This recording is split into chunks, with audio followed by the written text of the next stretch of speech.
13 તારીખે 5 દિવસનું બેસણું કેવડિયા ખાતે એ લોકોનું રાખ્યું છે એમના પરિવારોએ।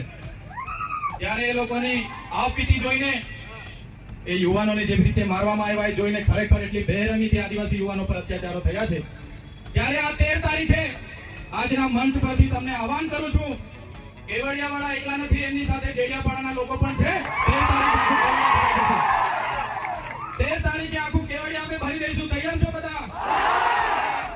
પોલીસના મિત્રોને પણ કેમ છો, ઘણા પોલીસ અધિકારીઓ આપણા સમાજના છે, એમને પણ હું આજના મંચ પરથી કેમ છું, તે દિવસે કેવડિયા જતા વચ્ચે નાકા આવશે ને તો તમે જાણો ને તમારું કામ જાણે।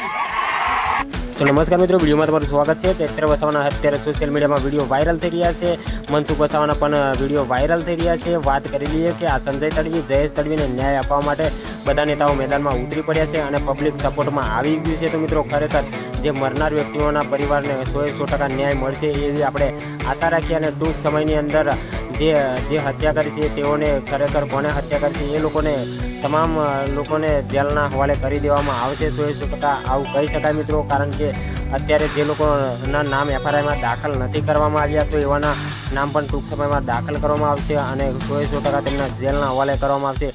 તો તમે આવા નેતા માટે, ચૈત્ર વસાવા માટે શું કહેવા માગો છો, મનસુખ વસાવા માટે શું કહેવા માગો છો, જરૂરથી કમેન્ટમાં તમે દર્શકોને જણાવી શકો છો। તો આ વિડીયો પણ તમને કેવો લાગ્યો એ પણ જરૂરથી કમેન્ટના માધ્યમથી તમે જણાવી શકો છો અને સપોર્ટ કરવા માગતા હોય બંને યુવકોની જે હત્યા થઈ છે તો આ વિડીયોને જરૂરથી 2-5 જણા સુધી શેર કરી દેજો। તો મળું છું આ બીજા વિડીયો સાથે, ત્યાં સુધી રજા લઉં છું। જય હિન્દ, જય ભારત।